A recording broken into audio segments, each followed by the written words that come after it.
Um, and so, yeah, maybe, I don't know, Sarah, how good your Spanish is. So maybe if there's a need to translate, you might be able to fill in.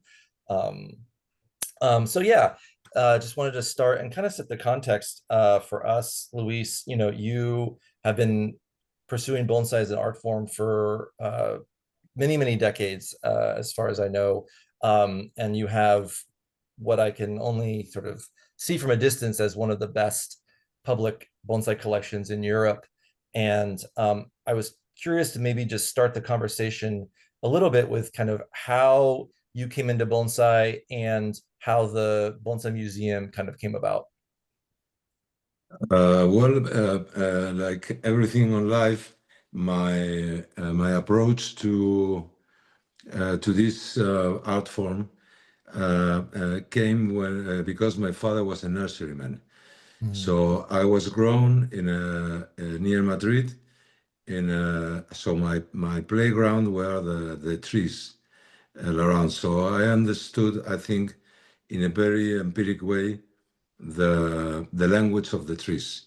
That seems to be a little bit, but I feel it. I mean, it's my background. It's just playing with my brothers under the maples, and I try to express this with something that could happen, and or at least for me, it's a literary way to explain it. I was playing under the maples, and I saw the seed of maple, the Samara. I was laying down, and I saw it like describing this kind of fly. So I get, as you, stoned completely, because I thought that this was something, and this for me was the how do you say, the enlightenment. It was the first idea that that was part of me. So, and everything that happened after was things that were making me follow a path. As you know, the values of the Zen is the important thing is the path to go, not if you reach to one point. So I understood that that was going to be my life. And on those days, this was, I'm talking about the 60s. Bonsai was, you say in Spain, I like bonsai. That for instance, I received when I was 15, 16 years old, a magazine is the Bonsai Club International. That finally I knew all of them, and my connection with bonsai was through this magazine and from some pots that I saw in some flowers shops, and that was it. I mean, it's a long path. I never expected to reach what I reached. Never thought about it. I only thought to do it. I mean, to try to do with my father, the plants of my father nursery. I kill quite a lot of them, trying to represent this kind of magic world. And I saw a landscape, and I saw that that was, how can I do that? I mean, that's magic. I mean, this is like, as I understood much later, it's how do you like haiku? How can you express with a little bit of something the whole world? Mm. There's a lot of haikus that talk about that. If the world is represented in a grain of sand, so this that was after when I was thinking about this thing, but I felt that that was, and I try, and I fail, and I succeed, and there were two other things that gave me the real the way to understand better what was this going on. One thing that my father, he traveled to the United States in this ending of the 60s. I was 15 years, and he was a very curious man. And so he went to a congress there, and he bought, like always, some books. One of these books was from Japanese garden. That's my profession is I'm a landscape architect. And the other book was the master book of bonsai, Kenji Murata, Saburo Kato, and the third one I don't remember. I have it. So he took it home, and for me was like when you find that what you were dreaming was there in a book. I think it's the first edition of a Japanese book translated into English. So that was the first step, and the second thing. There are a lot after, a lot of moments. It was when I met John Naka in Madrid in the beginning of the 80s, and in a congress in Germany, in Heidelberg, in the beginning in the 80s. No, he came to and those days I have my studio, my workshop, and he came there to give some lessons to my pupils in the 82. And that was because in that meeting, when I met John Naka, I understood what was the relation between man and nature, the pace and passage of time, the patterning of light. I'm reading some phrases that I wrote before. And the behavior of John Naka was the big lesson I received then. So how you have to consider yourself with respect with the trees, and the trees that respect you this is the something that I discovered after. What is the reverence? What we call the reverence in a bonsai, which is the crown of the tree laying and giving you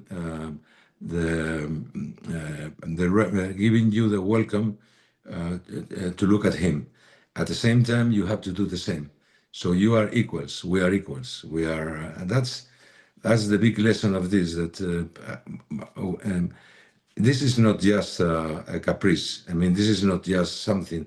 This is life. This is a way to go through life. Understanding that we are in a small world, that we are all equal, including, of course, my beloved trees. And I will go more further on, the stones, which I also practice a lot with my master, who was the American and Japanese, based in, ¿cómo se llama este? Well, I have some gaps sometimes with with the name. And Is it Sean Smith in the US? no, it's Japanese. It's Okay. um, he has in Shikoku now, and he has in New York, in the Bronx, in Queens. He has his workshop there. It's a very famous. Later on the talk, it will come to me. Okay. But like always, you have what we call now, and it's a word too much use, master. When you met somebody who is a master, he will never tell you, I'm a master, and so and so. Today we are full of masters all around. He will, you will see how he practice, how he is with life and with bonsai, of course. So that's a very brief about your question.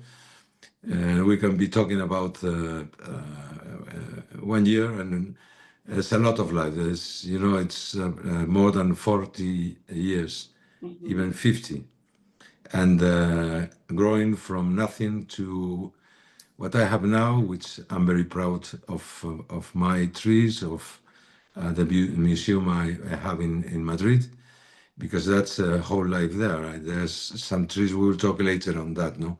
There are some trees that come when I went to the mountains, like 40 years ago, and they have been 40 years growing and developing, and now I am getting old. I'm going down, and the trees more and more are going up and up and up. That's inevitable, right? That's a good lesson for us all. Mm, Yeah, Luis, that's really beautiful the way that you phrased all of that, and I've got a lot of questions to follow up on. One of the things that we're trying to understand too, and this is a very broad question, but trying to understand what role Spanish culture plays in your approach to bonsai, right? You mentioned the environment and the landscape being an influence, and we'll talk about that. But kind of as us, and I'm assuming you are from Spain if you were born and raised there. Um, yeah. what is it, how would you describe the core values and characteristics of kind of Spanish culture in your own words? Well, it's a very good question and very deep. And I always say to my pupils that what is important is not to know a lot about dates and things of one thing. No, is the transversal way of culture going from one place to another. In my book, I talk, for example, I have a lot of samples of that. I talk about my tree, which we call it Little Brother, which is a tree, a double Pinus sylvestris of two crowns, laying down to the emptiness of a cliff, and with some of the crowns describing, and the pot is like a concave pot, and we call it Little Brother because well, it's another history. Because we have one of two trunks that it's bigger and the other one is a big brother, whatever. But in this case, I travel a lot. I work all around the world. And I was traveling to Australia to visit a desert botanical garden. I was doing a botanical garden in Oman. And I wanted to visit the Opera Hall of Sydney, done by the architect, another name. Okay. Uh, Is it I am Pei? no, no, I am paying. No, no. It's Mm. from Nordic. Mm. Guaria, ¿cómo se llama el arquitecto de la Opera Hall de Sydney? Hudson. It's my wife, which is there someplace. So she's Yes. Hudson. El escultor japonés. El japonés, mi ídolo, mi...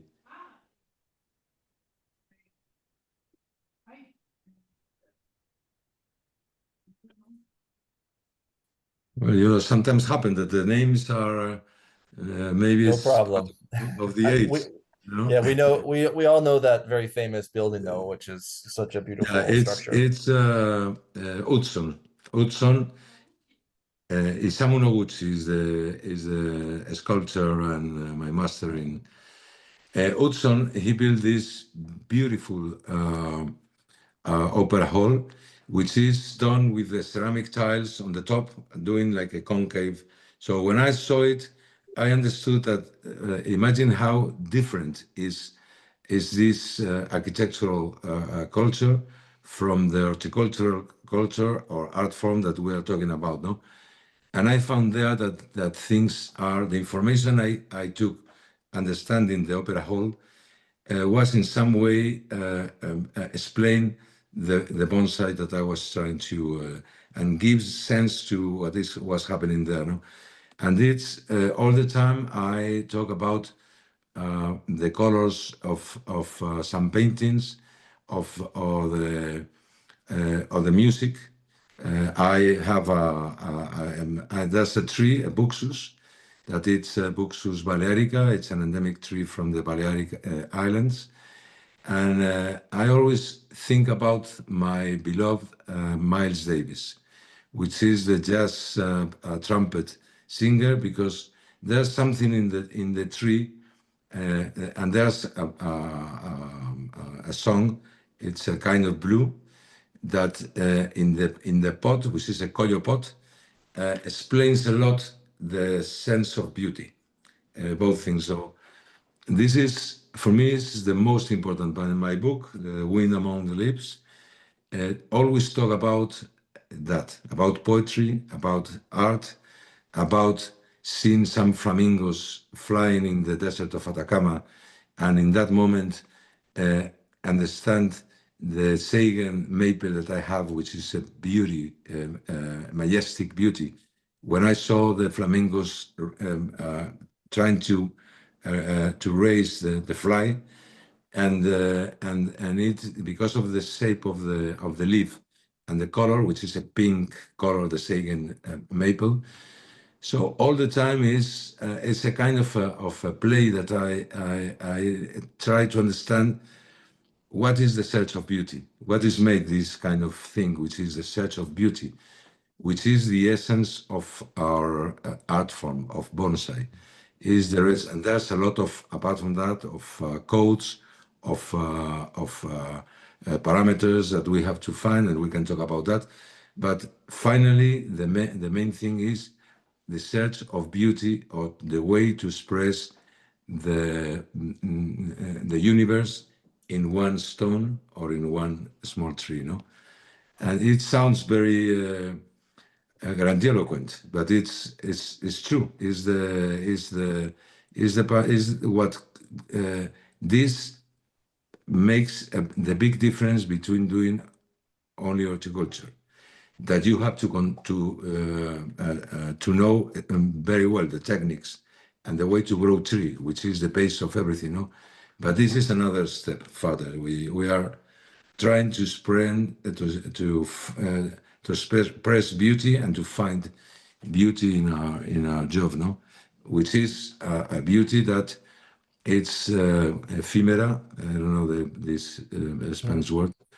It's ephemera, and it's very dynamic. It's in in a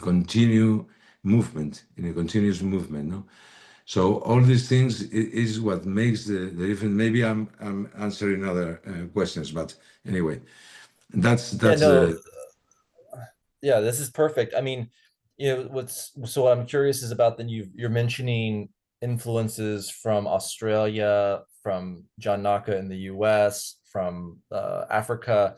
So do you feel that Spanish culture is more open to sort of appreciating other cultures and kind of finding that source of design or source of beauty outside of their cultures? They're much more open, or how do you see that connecting to your own Spanish identity? well, Spain is, it's a melt culture. I mean, we have from hundreds of years. We have the influence of people crossing the Iberic Peninsula and staying there and producing a mix, and then another came from the north, from the east, from the west, and we went to America, and that makes I will not say some kind of identity in the Spanish approach. Today, to generalize is very difficult because Mhm. you have people. I could be more closer to you than maybe to my neighbor, no?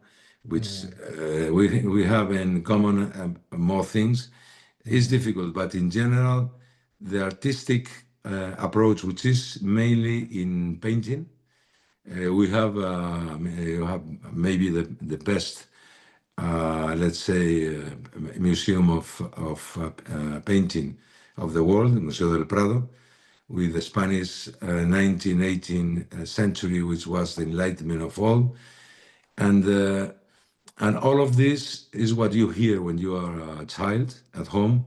I hear the music, Spanish music, which is flamenco, which is came from the Andalusian style that was built with the entrance of there were tribes, Arabic tribes coming from Yemen and crossing with the ones in the north and producing this kind of very original and very special music, you know.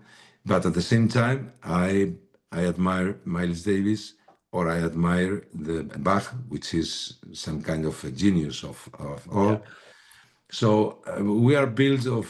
That's why I tell my pupils to be more aware about trying to learn about other things, not only on bonsai, and other things, because these will make the influence. No, so this could happen in about the what you were asking about, if there's some in common on or depends, or there's a question I have after Hmm. about the different countries. I will not say that. No, I think the nature is our master. I think that we that have a similar nature, like you have in the northwest of the States, or in Japan, or we have here in Spain in the north, and in Madrid in the mountains. But at the same time, we have the Mediterranean influence. No, so this builds more than the ones that are being learned from the tropical, for example, the Caribbean area, or the Indian culture, or the tropical culture. I think that that gives biggest difference between a bigger difference between one country or the other. I am more close to the Japanese, not only on the style, that also to the Japanese way to understand, because they are much more further on this knowledge. But the trees and the nature are explaining us more, or we have to express it by our own landscape culture, which is I go to the mountains, I see a pine tree in the mountains of Madrid, and I can understand a white pine of Japan much better than a bucida from the Caribbean area, or a ficus from another. No, that's more. No, also matters the size. No, if you are in a tropical culture, you have like huge trees. No, here is more when we work in this kind of continental Mediterranean, humid, with snow in winter and sun, and a lot of sun and dry summers. And I understand better that, no, even though finally you have to see that the one that expresses beauty could be a tropical, or could be from a continental climate, no. So you think you're able, I mean, obviously because of your environment, you have a better understanding of the trees that are naturally going to be growing in that climate than in a tropical Yeah, environment, or whatnot. Yeah. mm, And Sarah, I want to ask you if you have any questions to hop in here, because we're kind of bouncing all over. But yeah, I think when you are talking about, which you've been to so many, I'm sure, bonsai exhibitions in Europe and abroad, when you go mm, though, do you see much of a distinction uh, amongst the different mm. countries? Can you tell an Italian tree versus a German tree versus a Spanish tree, or is it more individual characteristics in those trees? Indeed, there are some things that come from. I have been through the process of the European bonsai contest since the first beginning. No, I won some in Ginkgo or in Hollanders on prizes, and I have seen the development of that beside my trees. And I have been, of course, several times to Japan, to the Kokufuten, to the Tankai 10. I have visited collections in the United States. I have been in some in Indonesia watching, and if we there's one influence that is mainly from us and from the States, because of the Japanese masters, Yonaka, and because of the culture of the landscape and the trees. But at the beginning, we were following that. We were just reproducing what we saw from the Japanese all the time, no? and more as the knowledge and the capability advance or take more, we began to see some things which are more personal. I will not say that from Italy and Spain are different. We work some trees more than others, our trees, but our knowledge comes from the Japanese masters that come to Italy, to Spain, to Belgium, to Holland, to France, to England, and, uh, and we are developing our own trees with not such let's say precise finishing. Uh, you don't have to think that doing something more rough is more authentic. I mean, it's not that. I mean, it's techniques is technique and usually, but from my point of view, even though I follow because it's a requirement for the to shape the trees, the triangle shape, but understanding that this is a sculpture, the play of the form of the shape with the emptiness, it's essential. And it's essential also for the living of the tree, so that the light could come inside, no? And after that, it comes the shape. And in that case, maybe because our trees are more Spanish trees than the ones I have, the pine trees, the beech trees, the sabinas, they live in a very rough climate. It's under the snow, beaten by the cattle, and they produce kind of. And if you refine that and learn Japanese techniques, you will have more. You will see some differences, no? But the same if you have a beech tree from Germany, from England, or from Spain or from Italy, no, they will reflect the spirit of the one who is doing the guide. That makes the difference. It's an individual. Not, I will not say individual. It's a collective because we are working, and the ones that are keeping them and the ones that the tree goes after. That's more. But it reflects more that's Kimura. You know how a Kimura is. When I saw a tree from Kato. Well, it's a Kato tree. Some of my trees, I think that now they are having their own identity. And but between countries, I'm not sure. I mean, it's more about differences of species, differences of development. There are some countries that are more advanced. I think Spain is in the very first position with Italy also. But there are people in England. There are old people that they are, I mean, so good and so. And that's answering to your question. I mean, bonsai is a universal thing. It reflects the way of nature express, and its nature is the same. It's common. There are no nationalities. There are no countries. There are climates. There are, and of course, there's also the level where you are working, in which level, because it's as a hobby is one thing, but when you are in the top, as your museum is, Pacific Bonsai Museum, or my museum, or the Omilla, or the one in. I went to the Washington Arboretum last year to present my book, and then you find that they are going, some of them, Omilla Bonsai Museum, or the one in some nurseries in Europe. And that's what makes the difference anyway. Mm. Mhm. Yeah, that's really interesting. So you think then that that the that nature itself, the relationship to that is maybe more like art aesthetic principles, like good design, beauty are universal. The you can go to yeah, Australia and be inspired by something that's mm, beautiful because yeah. beauty is transcends culture. Is that kind of what you're That's speaking to?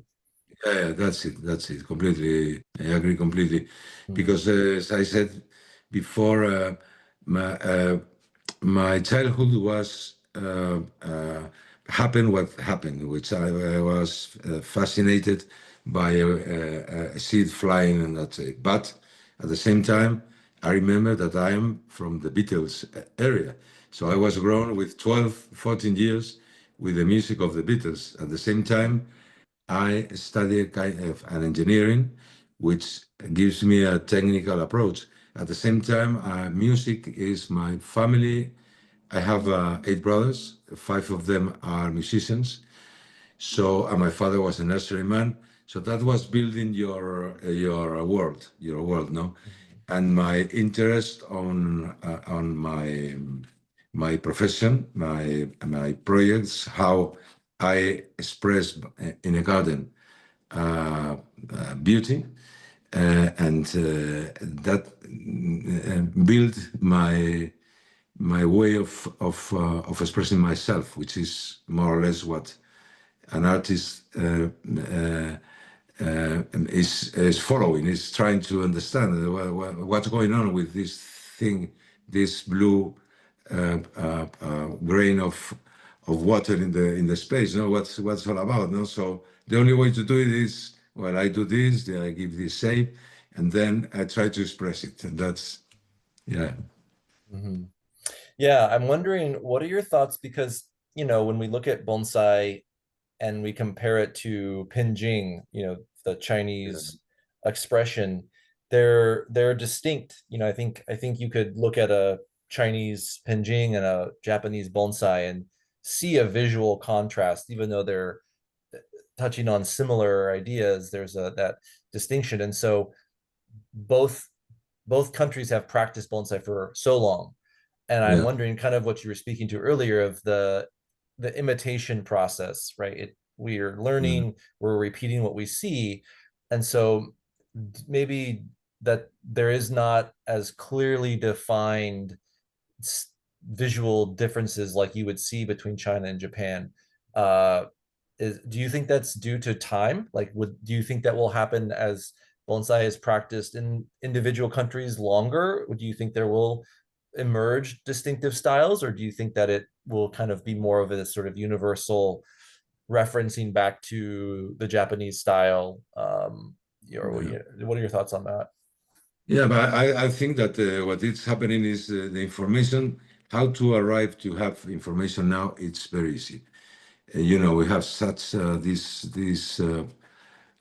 tool that we have, which is the Google, and all these things are permitting people to arrive to reach information. But at the same time, to how to manage this information, that's more based on the old culture. Because if you only work reproducing an stereotyped bonsai, you will have always the same shape, the same, and even though you will have a 2D element, because the working with photos, you can see in some exhibitions with the trees that don't have it's a volumetric thing. It's a 3D, and not only 3D, it's a 4D, because it's the timing Hmm. is the one that completes the shape. No, so it comes. So in that case, China is the eldest culture of all, and they have the principles not only for bonsai but for in general for all that. What happened with Japan is that Japan, when they received the influence of the Buddhists from China, and China from India, so everything is connected. Japan has something very particular way of going through the history, which is closing the country for 4 centuries, and in that time, the culture of Japan emerged in a different thing, which has another value. So I found that the use of materials, the aesthetic way of using the materials with color, with pots, with shapes, compared with the Chinese, which are more colorful, the pots that are more baroque, the painting with the rocks and with the shapes, more baroque. It's a way to understand the culture. I mean, for me, it's finally you find now that there's some Chinese, mainly from Taiwan, uh, beautiful trees, fantastic trees. And at the same time, you have Japan. We follow more this culture, and you find there that there's a kind of perfection,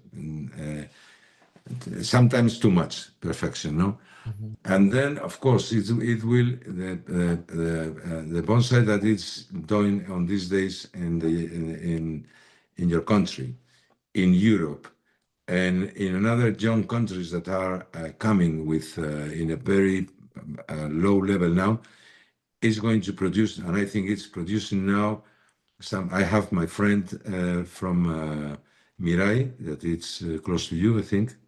Yep. Uh, he's searching for this kind of identity. Mhm. Uh, I'm doing the same here in Spain. I'm searching for this kind of man.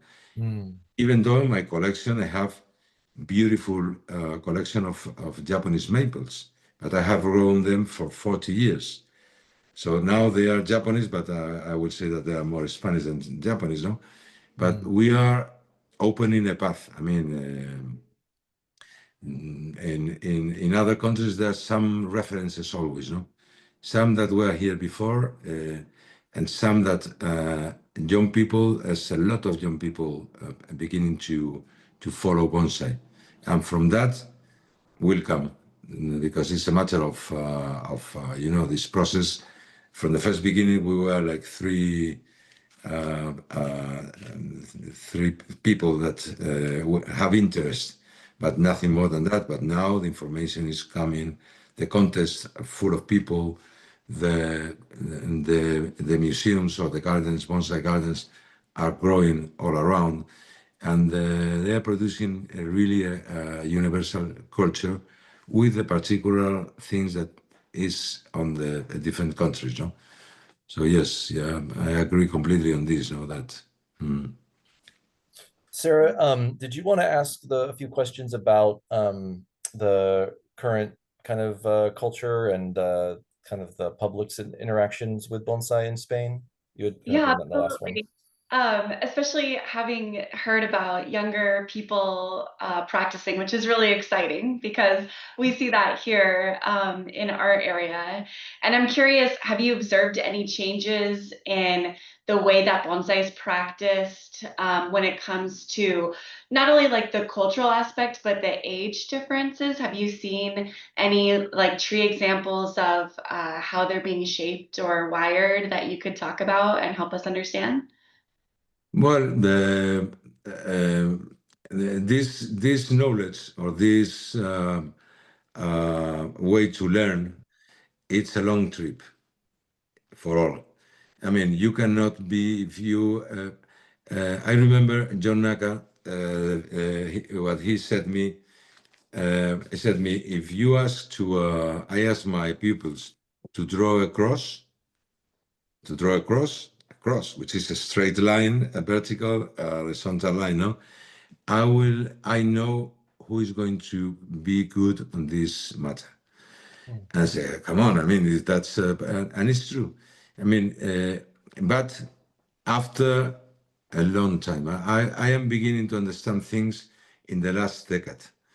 I have been 40 years.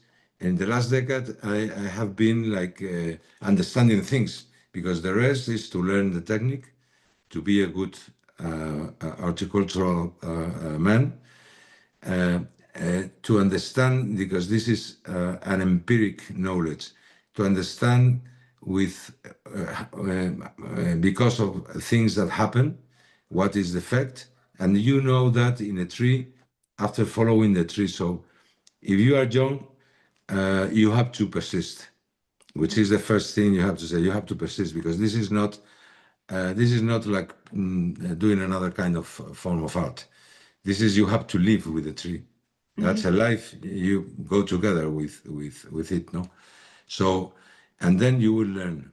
Some will learn, some will learn less, but that doesn't matter. I mean, some will keep as a hobby, some will go more deeply and try to be professional, some will succeed, personal succeed, because this is not a matter that you, this is not like other arts that you can live of selling trees, apart from selling the normal stuff. And that's you have to go through the time, through the experience, and through the analyzing what is happening, why this tree died, and to understand, as I understood, when I will tell you a small story to express that. No, I received the visit of the Yahima, which is the master in bonsai. He was a pupil of Masahiko Kimura, and he came to Madrid. And I have in my collection, I have a beautiful apricot flowering tree, which is from Japan. It's a masterpiece. It's everybody that goes there, he says this is the best of the world, and I don't know if it's the best, but for me it's the best, no? And we have always, he come in February, and we have a talk with the tree in between. It's a flowering tree in that time, and the smell is amazing. So we were talking, me with Yahima, and he was telling me, this is a very old tree. And I said, yes, of course, this is quite an old tree. It's difficult to understand people spend money on something that is going to die. And I said, yes, Hima, it's me is one of the stupid guys that could pay some money to something that is going to die. And then he answered with a lot of sense of humor.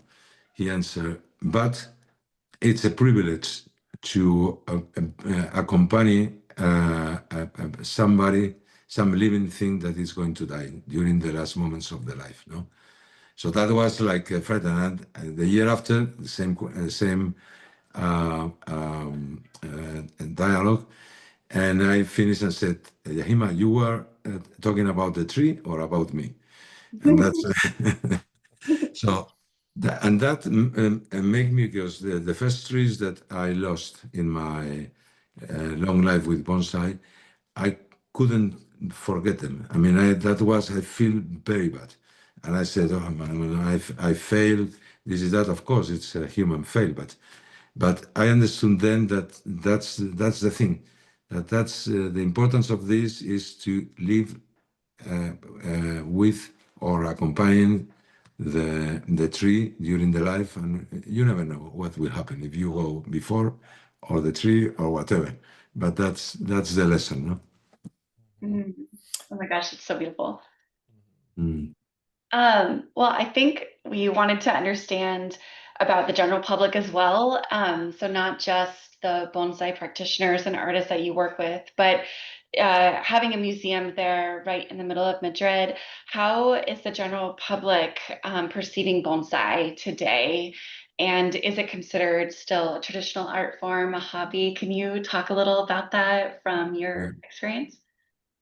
Yeah, well, the approach, the museum is more visited for foreign people than from Spanish or Madrid people. No, something that it happens sometimes. No, that you have uh, a different thing from others. Anyway, I have built three bonsai museums in Spain and one in Switzerland. No, so they are more curious about, because my museum, I did one museum in the private collection for the Spanish Prime Minister Felipe González in the Palace of Madrid, of Moncloa. He was the president of Spain, and I have part of his collection that I did. And people come mainly because of that. Where is the tree of Felipe González? Where is that? But now more and more there are coming people from all around Spain, but Europe, from the States, from all around the world, from Japan also, that are visiting the museum as something that is more known now. That people from all around, they know that the museum is there, and they are coming more and more people. No, I have no interest of having hundreds of thousands of people coming, because that's sometimes, it's not a matter of it should be the same thing as if you go to a museum of art of painting. You don't have to be to compete with the painter. You have to just to enjoy and to be part of the show and to be part of it. No, and that's not everybody has the education for that. No, but more and more, I think young people, or we have childs coming from different schools of Madrid, and that's what I love more, because they look with clean eyes to the trees, and they invented all kind of histories, no? So that's the future, of course. That's the future. Mm. You're so beautiful at talking. Hablas Thank you. inglés hermoso, señor Sí. Vallejo. Y eso que, and if I could talk in Spanish, I control more in Spanish Yeah, also. it would I just will be read so. you a lot of poems and things like that. No, that's Oh. Um, well, yeah, I think a few other questions come to mind. Is one I sort of forgot to ask, kind of the inspiration of the exhibition being tied to football or soccer in the Americas. Are you a fan of soccer? Do you watch soccer at all, or what is your relationship well. with soccer? I have to say that I was born like two or three streets from the Real Madrid stadium. Mhm. So what could I be? I mean, Yeah, it's my soul is white. What could I yeah. be, But I'm not a fanatic. I mean, I liked football, but I have to say that the without playing it, I play basketball when I was a young guy. But the sport that I like to watch, the more that I love, is tennis. Mhm. Hmm. That's for me, and I don't play tennis at all, no. But but football is, yes, it's I was born near the stadium, and I went with my father to the stadium when I was a small guy to watch Real Madrid on this beginning of the 60s, and it was like people that some of you were not born even there. Do you like, so I mean, I know too, seeing soccer again, having the national teams, they're such a important part of the national identity, and also the distinct ways that the teams play is a reflection, I think, a little bit of, there's like a Spanish style that seems to be much more uh, beautiful. They kind of connect it to dancing or flamenco, like this kind of fluidity of movement. Yeah, yeah, of Um, course. and so, I think from an outside perspective looking in, I do see a little bit of that fluidity represented in bonsai in Spain from your trees or from Mm. some of the other practitioners. And so, I mean, maybe not for yourself, but within Spain, do you see, or can you think of maybe, I don't know if David Benavente is the one, or who in Spain do you think though kind of encapsulates the Spanish identity of Mm. bonsai, much like the national Spanish team represents kind of your Well, I country will. in the World Yeah, Cup? yeah, it's a good way to analyze it. I will tell you one thing, one word that will explain that, and that explain a lot of things with the Spanish people. It's passion. Mm. Mm, It's passion. I mean, when you compare, we go to a contest of bonsai in Europe, Europeans also with football, also with other things. You cannot generalize it. With the Italians, they are more, let's say, sophisticated, elegant, or whatever. Not the French, more. I want to talk about French because maybe I can talk in a bad way. That's fair. And the Spanish, and that's true. are passionate. I mean, I remember my first demonstration was in Italy, and the way you talk is the way you also explain yourself working, no? And I did compare with a landscape that I saw, and it was, and I told them the why with in a passionate way, no?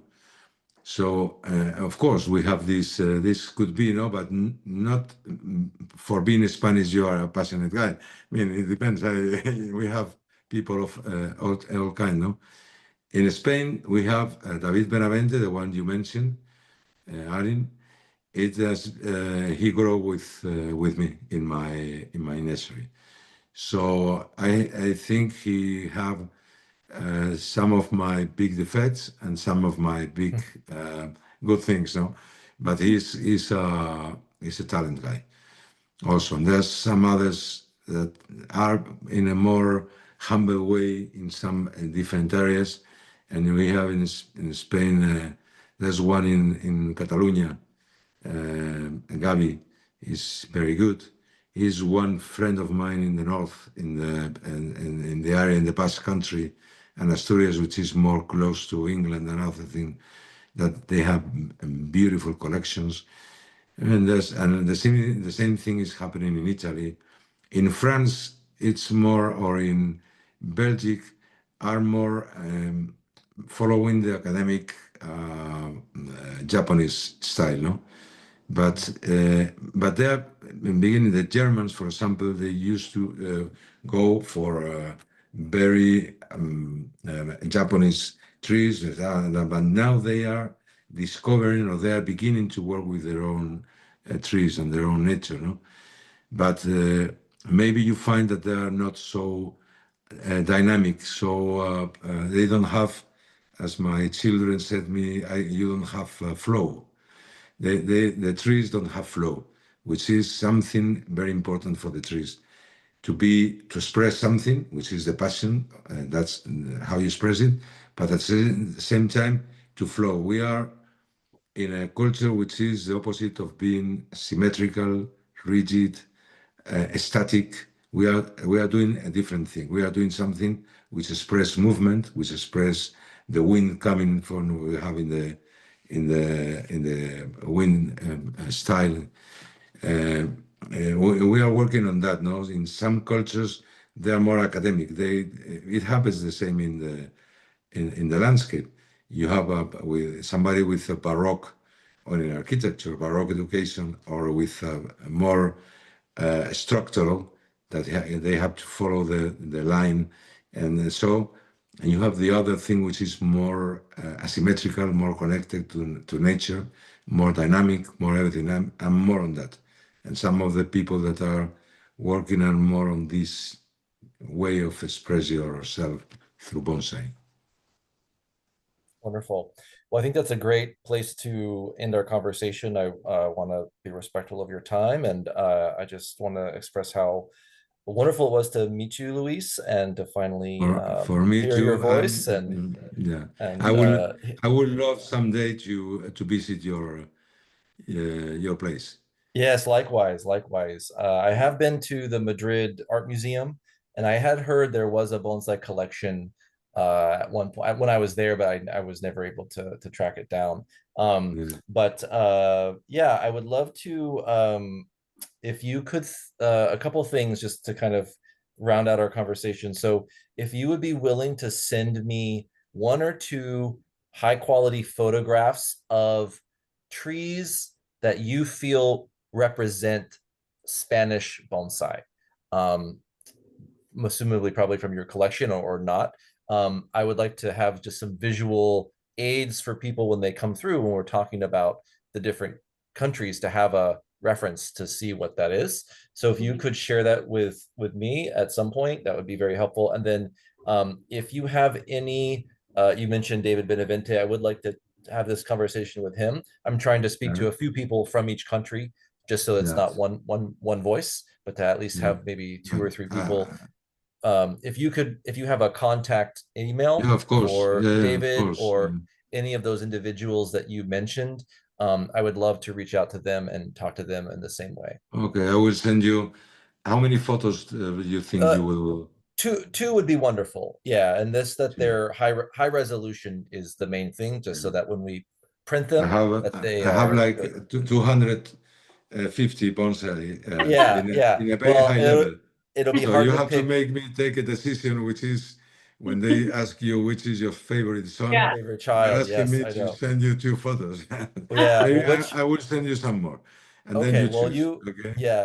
Well, which ones? The main thing is the ones that you think are the most indicative of what Spanish bonsai would Yeah, be. yeah. That's the main thing because Yeah, I don't I can't pick that. I will. It will be. It's difficult, because Yeah. my collection is basis one of the main things. I try to have a diverse Mhm. collection of species. So because I love trees, and I have a beautiful collection of pine trees, Spanish and Japanese. A wonderful collection of peach trees, Spanish and Japanese, of maples, Spanish and Japanese, of endemic ones, of old olive trees, which they are the best ones are Spanish of Mallorca. Mhm. So it will be difficult to meet you, but I will, and I have very very nice photos, so I will be very pleased to send them to you. Thank Send you. you the contacts of David Benavente. Maybe I will send you another one, which I think Andres Alvarez, which he has a very, very good collection. Yes, I've heard of him. And maybe they are all like my sons, no? In the not in the real way, but Right. in the Your bonsai sons. Yeah. yeah. So and that's quite. I think with these two and another one, like I would try to have somebody that has, because there's a lot of people teaching, but they don't have a collection. They are more teachers than, but both things together, which is the case of David and Andres, I think will represent better the Spanish bonsai culture. Wonderful. I send it to you to some kind of to your mail Just with to, yeah, email is fine. That we've been conversing with just online. If you have digital files, is great. okay. Well, Um, next week, because Eva, who is the director of the museum, now is on holidays today. Yeah, no So, problem. Our exhibition is not opening until next spring, so I'm doing all the research and talking, so that'll help inform what we write and how we kind of design the exhibition. So we don't need it right away, but maybe by okay, the fall is fine. We have okay, I guess more important the name, the context, so I could reach out to the David and talk to him this summer would be helpful. Um, yeah. are you I will planning send you to in the next weeks. I will send it to you. Yeah, Wonderful. Yeah, no problem. Are you yeah. planning to go to the Kokofu 10 this coming year for the 100th Uh, anniversary? it's the 100th anniversary. Hmm. I will try. I will try, Yeah. of course. So the last time I went there was to the Tankai 10 in the 2018. And I couldn't go in the next because of the disease that we have. Hmm. So for me, Yeah. this will be a very important uh, place. You will be there for Yeah. sure. Yeah. I'm planning to attend, so hopefully we could meet in Tokyo if you happen to be there. Okay. Okay. Um, all right. Well, gracias. Thank you, Luis, so much. And appreciate you very much and all that you've done and all that you continue to do for bonsai on a global level. You're an inspiration to people in the United States, myself as Mhm. well, and I'm very honored to have had a chance to speak with you. Honored to talk with you and to know you, and let's hope that in the future we will meet. Yes, Maybe Kokufu or wherever, someplace in the world yes, yes. around bonsai. You know? Wonderful. All Thank you right, very much. all right. Enjoy the rest of your day. Thank you, sir. Thank you. Thank you All very right, much. adios. Adios.